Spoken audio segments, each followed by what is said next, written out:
এক ব্যক্তি একদিন জঙ্গলে কাঠ কাটছিলেন। হঠাৎ লোকটি পিছনে তাকিয়ে দেখল একটি ক্ষুধার্ত বাঘ তার দিকেই এগিয়ে আসছে।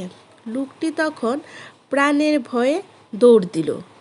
লোকটি দৌড়াতে দৌড়াতে একটি কুয়োর নিকট এসে দাঁড়ালো। কুয়োটির ভিতর জল ছিল না।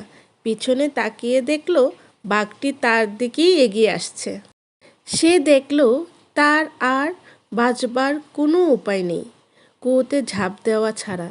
অবশেষে সে ওই জল শূন্য কুয়োতেই ঝাঁপ দিল এবং কুয়োর মধ্যে পড়তে পড়তে একটি দড়ি পেয়ে সেটা ধরে ঝুলতে থাকলো। হঠাৎ সে উপরে তাকিয়ে দেখে সেই বাঘটিকে কুয়োর মুখে দাঁড়িয়ে তখনও তাকে খাওয়ার জন্য অপেক্ষা করছে। লোকটি ভয়ে ভয়ে নিচের দিকে তাকিয়ে দেখল একটি বিশাল ভয়ঙ্কর সাপ তার দিকে তাকিয়ে ফনা তুলছে। লোকটার ভয় আরও বেড়ে গেল। ঠিক তখনই আবার দুটো সাদা আর কালো রঙের ইঁদুর ওই দড়িটাকে কুটকুট করে কাটতে শুরু করলো। লোকটি তখন কি করবে তাই ঠিক করতে পারছে না। হঠাৎ লোকটির মুখে কুয়োর উপরে থাকা একটি গাছ থেকে এক ফোঁটা মধু পড়ল।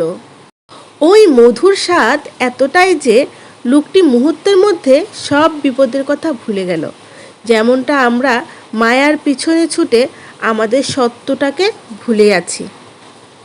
কারণ ওই ক্ষুধার্ত বাঘটি আর কেউ না, সে হলো মৃত্যু, যে আমাদের সর্বদা ধাওয়া করছে।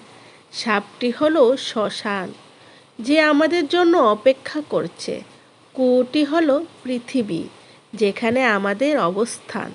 দড়ি হলো আমাদের জীবন, আয়ু, যাকে ভর করে আমরা বেঁচে আছি। সাদা আর কালো রঙের ইঁদুর হলো রাত আর দিন, যা প্রতিনিয়ত আমাদের আয়ু ক্ষয় করছে। এবং এই সুস্বাদু মধু হলো মায়া, যার মুখে পড়ে আমরা সব সত্যি ভুলে আছি। তাই কৃষ্ণ ছাড়া আর কেউ নেই।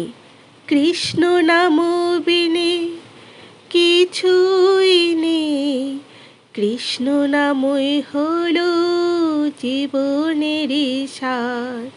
হরে কৃষ্ণ।